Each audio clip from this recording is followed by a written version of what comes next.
Dito sa Papa Dudut Stories, ikaw ay hindi nag-iisa.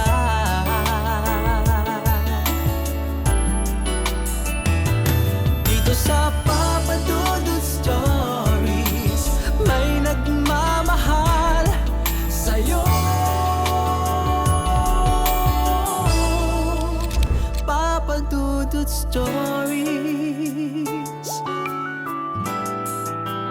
Papa Dudut Stories. Dear Papa Dudut, sa lahat po ng mga nakatutok ngayon, huwag kalimutan na mag-like, mag-share at mag-subscribe.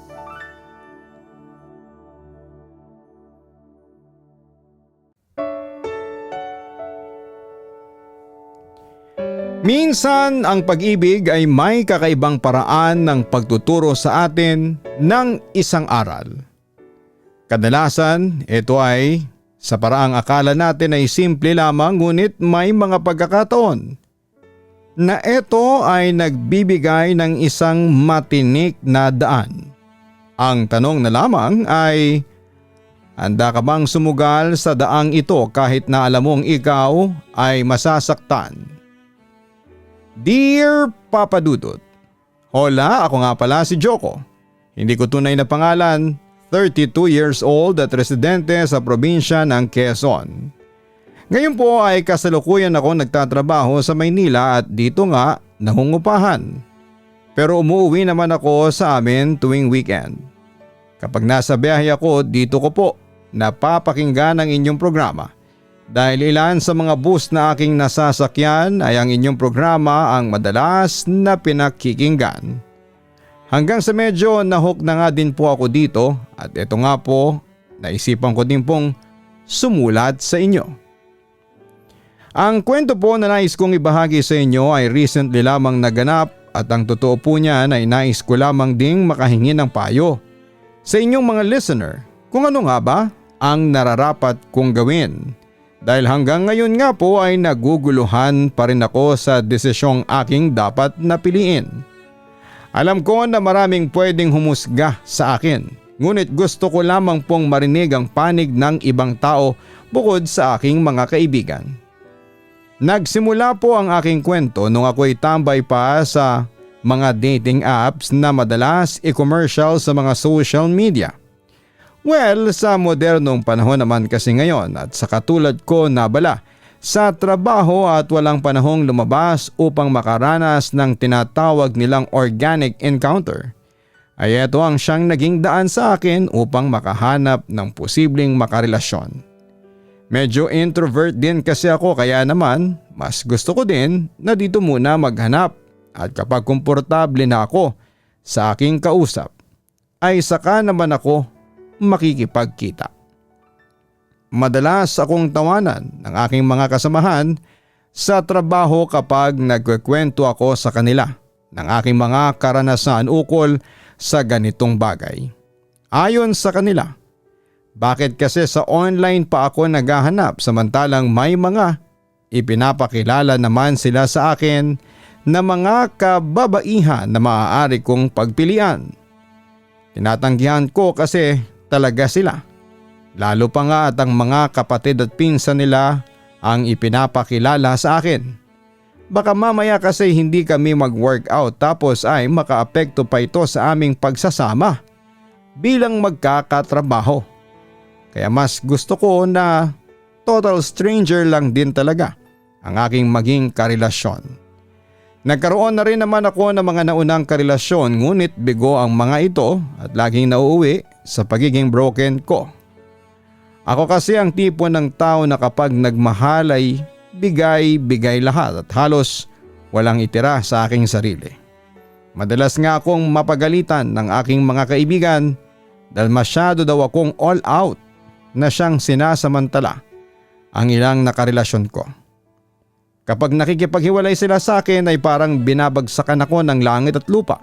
Kaya naman nangako ako sa aking sarili na sa susunod na relasyon ay mas magiging matalino na ako. At eto na talaga ang huling beses na makikipag-relasyon ako. Sa totoo lang, nung una ay gusto ko nang sukuan ng ganitong gawain dahil karamihan sa mga nakikilala ko ay yung for fun lang ba ang hanap na siya namang ayaw ko. Gusto ko kasi talaga ay yung pangseryosohan at yung proud akong maiharap ako sa altar pagdating ng panahon. Ngunit ng time na plano ko nang i-install ang mga ito, ay doon ko naman nakilala ang babaeng itago na lang po natin sa pangalang Peachy. Ang babaeng nagpabago sa aking buhay. Mas bata si Peachy sa akin at kasalukuyan pang nag-aaral sa kolehiyo. Nung unang nakausap ko siya ay medyo aloof pa siya sa akin. Ni totoong pangalan nga niya ay hindi niya ibinibigay sa akin, which is understandable naman. Dahil bago pa nga lamang kaming nagkakausap. Ewan ko ba kung bakit. Pero simula nang nakausap ko siya ay parang mas sumigla ang aking mundo. At nagkaroon ng kulay ang malungkot kong buhay.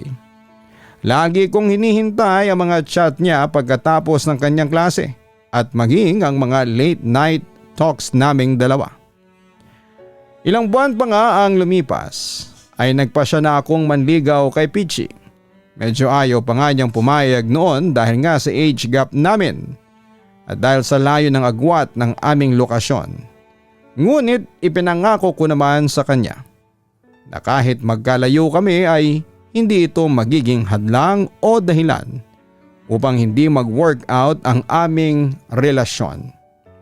Pag-isipan daw muna niya ang mga bagay-bagay kung saan sinabi ko naman sa kanya na willing naman akong maghintay. Hanggang sa maging handa siya na tanggapin ang aking nararamdaman. Ibang-iba kasi talaga siya sa aking mga nakilalang mga babae doon.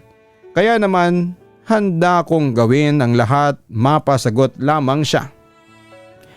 Mga 6 na buwang ligawan din ang naganap sa amin. At sa wakas nga sa pagsapit ng bagong taon ay nakamit ko din ang matamis niyang oo. Walang pagsidlaan ng tuwa ko ng mga panahong yon dahil sa wakas ay akin na ang babaeng pinakaaasam ko. Nagkaroon na rin naman ako dati ng mga nobya, ngunit sa pagkakataong ito ay umaasa ako na si Peachy na ang huling babaeng makakarelasyon ko. Nasa tamang edad na din naman kasi ako upang lumagay sa tahimik. Pero syempre, ginagalang ko pa din naman ang kanyang kagustuhan sa buhay, lalo pa nga at magtatapos pa lamang din siya sa kolehiyo. Matapos kong maging girlfriend si Peachy ay inamin naman niya kaagad sa akin ang kalagayan nila sa buhay, lalo na sa sarili niya. Medyo may pagka-insecure sa sarili niya ang aking nobya. Lalo na nga at inaasar siya ng kanyang mga kaklase na mahirap lamang siya at walang pera. Oo, mahirap po sila, ngunit nakikita ko naman ang pagsisikap ng aking nobya na makapagtapos kahit na mahirap pa ang buhay nila. Meron siyang part-time job upang mapunan ang kanyang pangangailangan sa paaralan. Wala na din kasi siyang papa dahil pumanaw na ito dahil sa isang sakit. Ang mama naman niya ay sapat lamang ang kinikita para sa pang-araw-araw nilang pangangailangan. Mabuti na nga lamang daw at scholar ang aking nobya, kaya naman hindi na niya problema ang tuition fee sa kanyang pinapasukang school. Upang makatulong na din sa kanila ay nagpapadala ako ng kaunting tulong. Nahihiya pa noon sa akin si Peachy, kaya naman sinabi ko na bibigyan ko siya ng ibang trabaho na hindi makakasagabal sa kanya at ang ibabayad ko sa kanya ay ang kanyang pwedeng gamitin sa pag-aaral. Malugod naman niyang tinanggap ang aking alok, kaya masaya na din ako na nakakatulong sa kanya, Papa Dudut. Pagdating naman sa ibang pangangailangan ay ako na ang sumasagot noon. Nandyan yung padadalhan ko siya ng mga gusto niyang pagkain kapag nagpo-post siya ng kung ano ang gusto niya.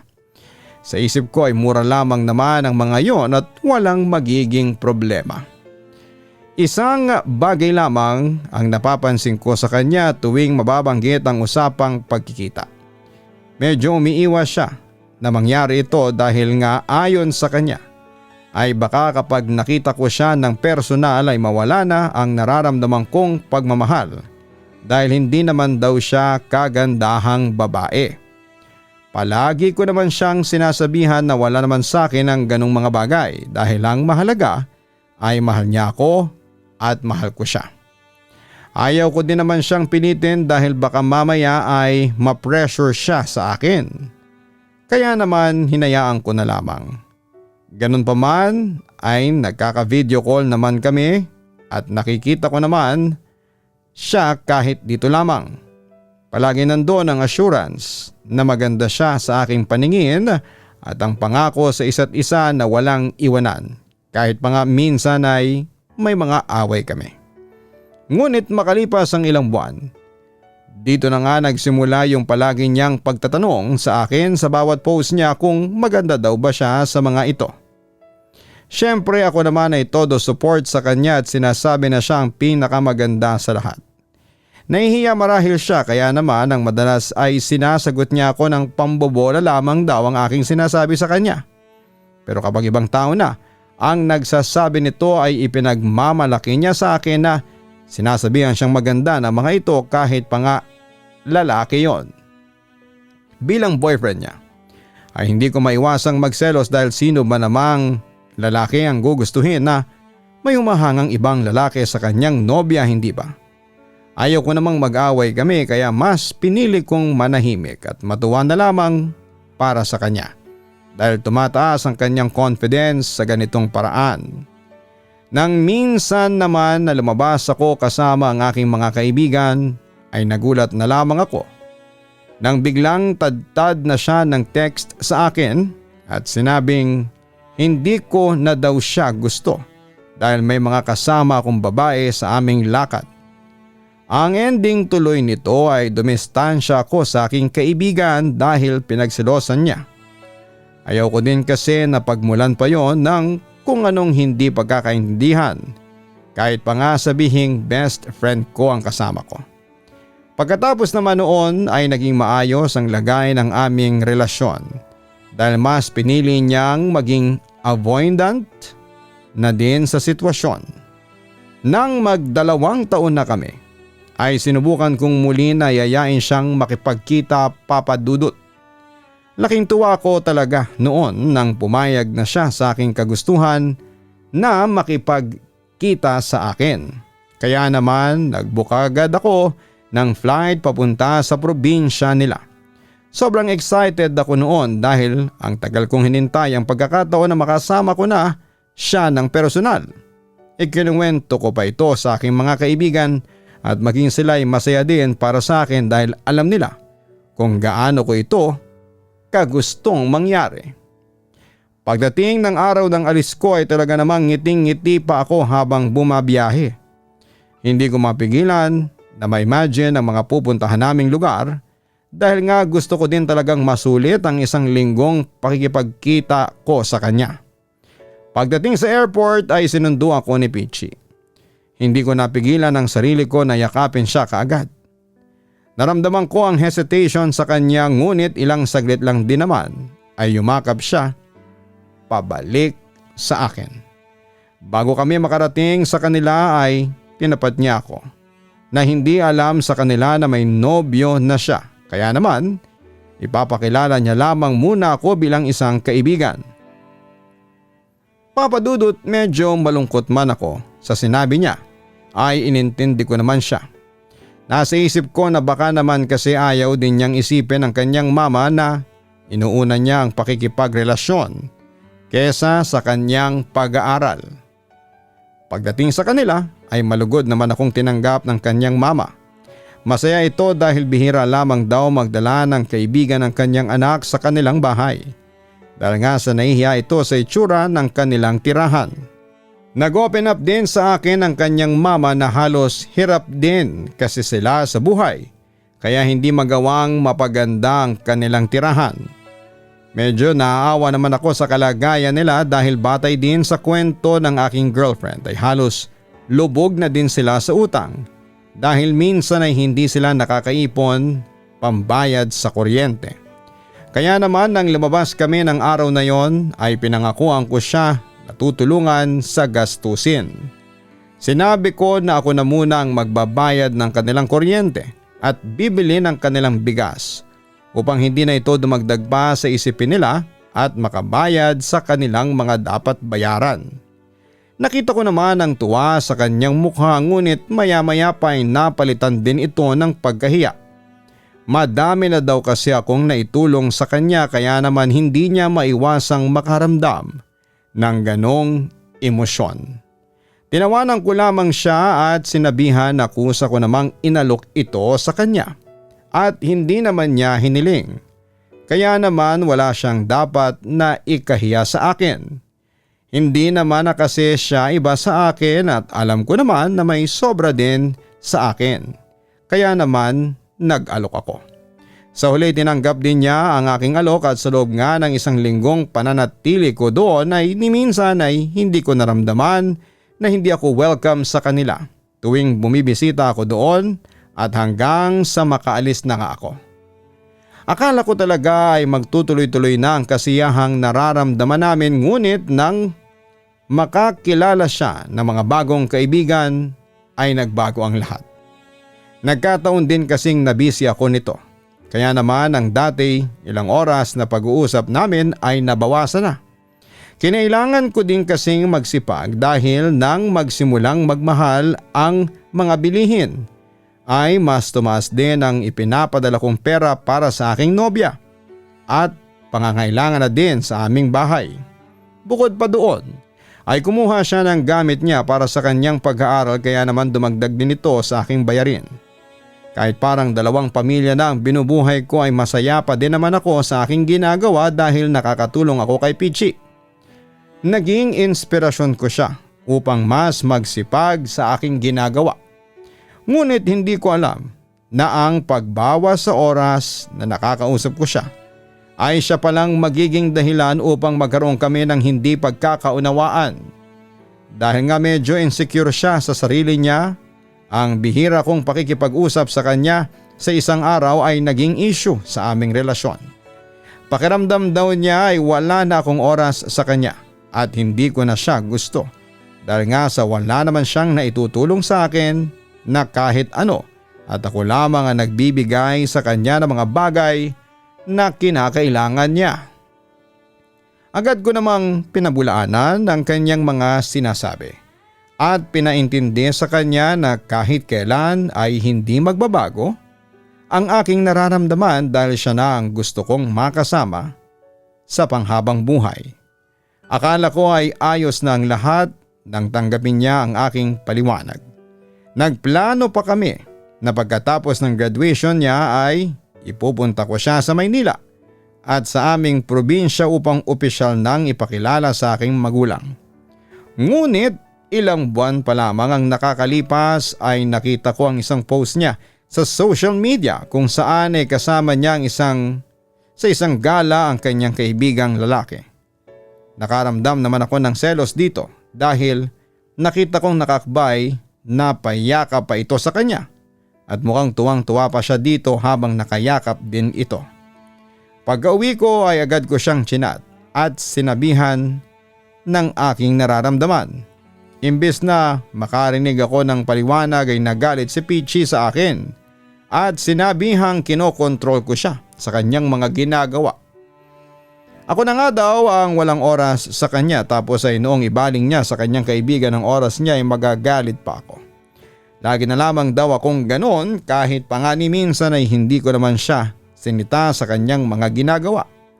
Ngayon lamang ako nagpahayag ng aking nararamdaman sa kanya ngunit mukhang ako pa ang nagmumukhang masama sa kanyang paningin. Sa totoo lamang, Papa Dudut ay masaya naman ako na nakilala ko siya. At nakakilala din siya ng mga bagong tao na nararamdaman niyang mahalaga siya lalo pa nga at isa yon sa kanyang mga insecurities sa buhay niya. Kapag wala kasi siyang papuri na natatanggap mula sa ibang tao ay parang nalulungkot siya at nade-depress. Naisip niya na hindi siya kamahal-mahal. Kaya nga hanggat maaari ay pinupunan ko ang mga ito upang hindi niya maramdaman ang mga negatibong emosyon na yon. Ngunit Ngayon na ako naman ang nag-open sa kanya ng aking nararamdaman ay parang wala akong karapatan na maramdaman ang mga ito. Kahit masama ang loob ko noon sa kanya ay mas pinili ko na unawain na lamang siya. Inisip ko na baka nga may pagkukulang din ako. Kaya naman ako na din ang humingi ng paumanhin dahil sa biglaan kong pagpapahayag ng pagsiselos sa kanyang kaibigan. Muli akala ko ay ayos na yon at okay na muli kami. Pero ilang araw pa lamang ang lumipas ay nagulat na lamang ako nang bigla niyang banggitin sa akin na gusto niya muna ng space at gusto niyang makipaghiwalay sa akin. Nang tanungin ko siya kung bakit niya naman biglang naisip yon, ay sinabi ni Peachy sa akin na kailangan niyang ayusin ang kanyang sarili dahil pakiramdam niya ay hindi na siya kamahal-mahal pa dahil nga daw sa mga naganap sa amin noong mga nakaraan. Lalo na daw noong hindi kami masyadong nagkakausap, pakiramdam daw niya ay binabaliwala ko na siya. Tapos ay bigla na lamang daw akong magchat-chat sa kanya na nagsiselos ako sa kanyang kaibigan. Nakaramdam din daw siya ng takot sa akin na baka kontroling ko ang buhay niya, kaya naman habang maaga pa daw ay iiwas na siya sa ganong sitwasyon. Ilan pa sa mga binigay niyang dahilan ay ang mga nakaraan naming away na akala ko ay okay na dahil nga sa ako na ang nagpakumbabang humingi ng tawad kahit tungkol lamang ito sa mga insecurities niya sa buhay. Hindi ko po talaga maintindihan ang kanyang desisyon. Kaya naman tinangka ko pa siyang pigilan, ngunit buo na ang kanyang desisyon at iniwan ako. Pinilit ko pa din ang aking sarili sa kanya at sinubukan siyang kausapin, ngunit pinakiusapan niya akong bigyan siya ng panahon upang makapag-isip-isip. Sinabi niya na huwag kaming mag-usap kahit na nasasaktan ako at gusto ko pa talaga siyang habulin, ay sinunod ko ang kanyang kagustuhan. Nakikita ko din ang masasayang post niya kasama ang kanyang mga kaibigan na siyang nag-iwan ng katanungan sa aking isipan na masaya kaya siya na wala na ako sa kanyang buhay. Hindi ko maiwasang hindi mapatanong sa aking self-worthness dahil parang ang dali lamang sa kanya na maging masaya kahit na ako ay eto at nasasaktan. Pinilit ko ang aking sarili na huwag siyang i-message. Hindi naman niya ako blinak, kaya naman ang mga post niya ay nakikita ko pa din. Sa mga post niya ay palagi niyang sinasabi na kesyo wala na siyang panggastos at wala na siyang kaperahan. Gusto ko sana siyang tanungin kung kailangan niya ng tulong, ngunit naisip ko na ayaw nga pala niya akong makausap. Ngunit dahil nga may naiwan pa siyang kabayaran sa aking pinagawang trabaho sa kanya, ay nagkaroon naman ako ng rason na muli siyang makausap. Noong una ay plano ko lamang na work-related topic lamang ang sasabihin ko. Ngunit dahil nga sa medyo marupok din ako ay dinagdagan ko ito ng pangungumusta. At tinanong ko din siya kung gusto pa niyang magpatuloy sa pagtatrabaho sa akin. Sumagot naman siya na hindi niya alam ang pag-iisipan niya. Naghintay ako buong araw sa kanyang chat. Ngunit inabot na ng gabi ay wala pa siyang sinasabi. Muli ko siyang minessage upang malaman ko ang kanyang desisyon. Ngunit isang simpleng I don't know lamang ang kanyang sinagot sa akin. Pinilit ko na lamang siyang tanggapin ang alok kong trabaho dahil yun na lamang ang maitutulong ko sa kanya. Itinigil ko na din kasi ang pagpapadala ng pambayad sa kuryente at bigas nila. Pumayag naman siya noong bandang huli, sabay sabi sa akin na gusto niyang pagkain dahil na-stress umano siya sa araw na yon. Ako naman ay itong si Tanga na nagbigay kaagad ng pambili sa kanya. Kahit pagkatapos noon ay parang wala na ulit ako sa kanya. Nagsimula muli kaming magkausap at umasa muli ang aking puso na baka may chance pa na magkabalikan kaming dalawa.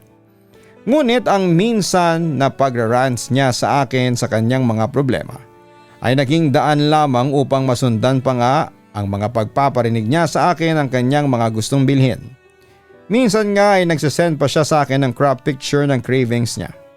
Nang banggitin ko ito sa aking mga kaibigan ay inis na inis sila sa aking ex dahil mukhang ang gusto daw nito ay kahit na hindi na kami ay ibigay ko pa din ang mga hinihiling nito, lalo pa nga at madalas niyang banggitin na pumasok siyang gutom sa klase dahilan upang maawa naman ako sa kanya. Ayon sa aking mga kaibigan ay mukhang nasanay si Peachy na ibinibigay ko ang mga kagustuhan niya. Kaya naman panay ang papansin nito at pagpaparinig sa akin. Inayuhan nila akong huwag na itong pansinin dahil immature siya at maaring mapigilan ko ang pag-grow niya sa sarili niyang paraan dahil nga sa nakaasa na siya sa akin. Sa totoo lamang po ay nahihirapan na akong intindihin siya dahil masyadong magulo ang kanyang isipan, dahilan upang gumulo din ang isipan ko sa kung ano nga ba ang gagawin. Hindi ko alam kung dapat na ba akong mag-move on dahil minsan ay pinaparamdam niya sa akin na mahalaga pa din ako sa kanya. Lalo na kung may kailangan siya, ngunit kapag naibigay ko na yon ay parang baliwala na naman ako kay Peachy. Sinubukan kong huwag na siyang pansinin, ngunit panay naman ang message niya sa akin kung ayos lang daw ba ang itsura niya sa kanyang mga post na picture at videos. Kapag sinasagot ko naman siya ay hindi naman ito naniniwala sa akin. Pagkatapos niyang magtanong ng mga ganon ay bigla siyang magra-rants na wala na siyang pera o wala ng laman ng bank account na inopen ko sa kanya. Unti-unti kong nakikita ang tila pagpapasaring niyang ito upang bigyan kong muli siya ng tulong pinansyal. Kapag hindi ko naman siya binibigyan ay sasabihin nito na may ibinayad naman ako sa kanya para doon kunin ang kailangan niya at bigla na lamang siyang hindi mag-reply. May mga pagkakataon din na tatanungin niya ako kung kumusta na ako at kapag sasagutin ko siya na hindi okay ay magugulat na lamang ako na ako ang sisisihin niya kung bakit hindi siya makatulog ng maayos sa pag-aalala sa aking kalagayan. Mainis lamang ako sa kanya saglit, ngunit pagkatapos nito ay balik na naman ako sa estado na umaasang matatauhan siya at marirealize niyang mahal pa talaga niya ako. Ang isip ko ay parang sumusuko na, ngunit ang puso ko ay patuloy na umaasa na babalik siya sa aking piling dahil hanggang ngayon ay mahal na mahal ko pa rin siya. Bagaman at sinasabi ng aking mga kaibigan at tila ginagamit na lamang niya ako, ay hindi ko ito pinapansin at mas pinipiling umasa na lamang balang araw na magbabago siya at muling magiging kami. Halos maapektuhan na din ang aking mental health dahil nga sa pabago-bagong pakikitungo niya sa akin. Minsan ay cold at minsan naman ay sweet siya. Kung dati ay siya lamang ang magulo, ang isipan ngayon ay maging ako, ay gano'n na din. Kahit lalaki ako ay aaminin ko na halos gabi-gabi ay umiiyak ako at napapatanong sa aking sarili kung ano ba ang nagawa kong pagkakamali para umabot kami sa ganitong punto ng aming buhay ni Peachy. Pakiramdam ko ay ako ang may kasalanan ng lahat kung bakit kami nagkakaganito. Kung kinokontrol ko lamang sana ang aking emosyon at pagsiselos ay hindi na sana siya lalayo sa akin at maaring kasama ko pa din siya hanggang ngayon. Kahit pa nga lagi akong sinasabihan ng aking mga kaibigan na hindi lamang ako ang may kasalanan, ay hindi ko mapigilan na hindi sisihin ang aking sarili. Bagaman papadudot at nakikita ko na ang mga red flags sa kanya ay pinagsasawalang bahala ko ito at iniisip na babalik siya sa dating Peachy na aking minahal. Ganito na yata talaga kapag nagmamahal ang tao ng totoo. Kahit na may pangako ka sa sarili mo na magiging matalino ka, ay hindi pa din maiiwasan na maging tanga ka kapag nasa ganitong sitwasyon. Aminado naman ako na medyo katangahan na nga ang ginagawa kong pakikipag-usap sa kanya. Kahit pa nga nasasaktan na ako. Ngunit ano pong magagawa ko? Puso ko ang kalaban ko. Sa pagkakataong ito at minsan ay napakahirap nitong talunin. Patuloy akong umaasa dahil sinabi din naman kasi niya sa akin na hindi niya maintindihan ang kanyang sarili.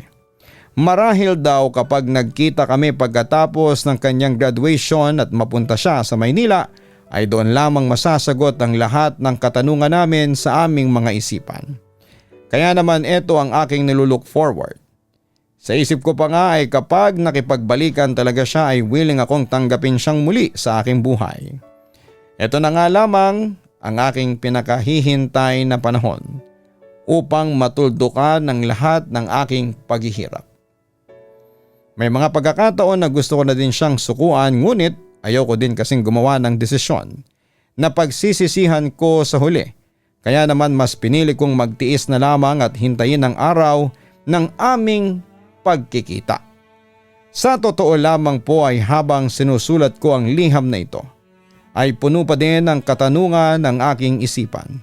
Ngunit gusto ko din kasi talagang malaman at manggaling sa ibang tao kung ano nga ba ang dapat kong gawin sa sitwasyon kong ito. Dapat pa nga ba akong umasa o dapat nang isuko ko na ang lahat ng mga pangako namin sa isa't isa? Maaari niyo po akong husgahan sa aking mga aksyon ngunit naway mag-iwan din po sana ng magandang komento at pagpapayo ang inyong mga tagapakinig kung paano ko nga ba ito dapat harapin at ano ang tamang hakbang na dapat kong landasin. Dito ko na po tatapusin, Papa Dudut, ang aking liham. Maraming salamat po sa inyong oras at naway mabigyan niyo ako ng kahit na kaunting pagpapayo. Lalo na ang inyong mga tagapakinig. Lubos na gumagalang, Joko.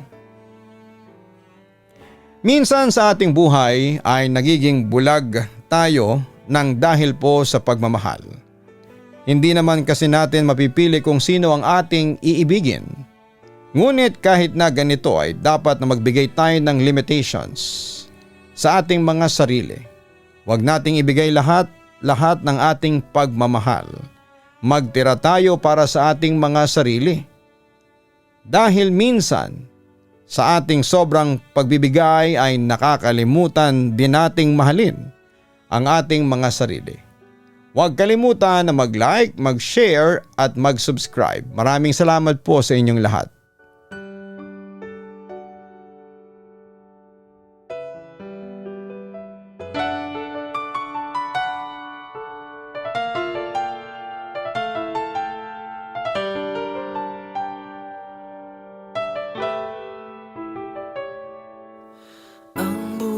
Ay mahiwaga, laging may lungkot at saya. Sa Papa Dudut Stories, laging may karamay ka.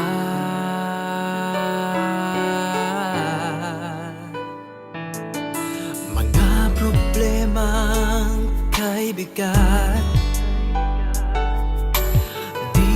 ay pakikinggan ka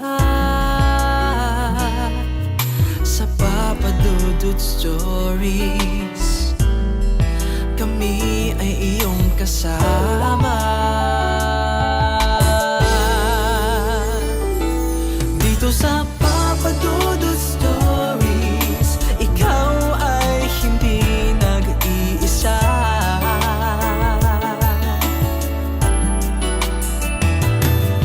Sa Papa Dudut Stories, may nagmamahal sa'yo.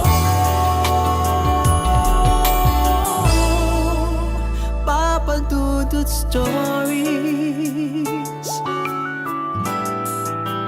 Papa Dudut Stories,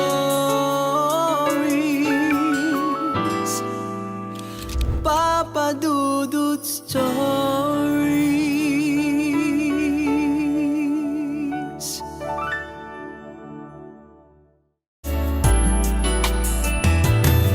Sa Papa Dudut Stories, may nagmamahal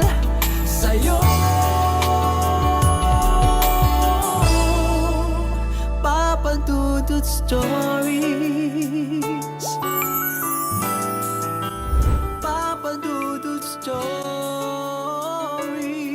Hello mga ka-online, si Papa Dudut po ito. Nag-enjoy ka ba sa ating kwento ngayong araw? Huwag kalimutan na i-share, mag-like at mag-subscribe. Maraming salamat po.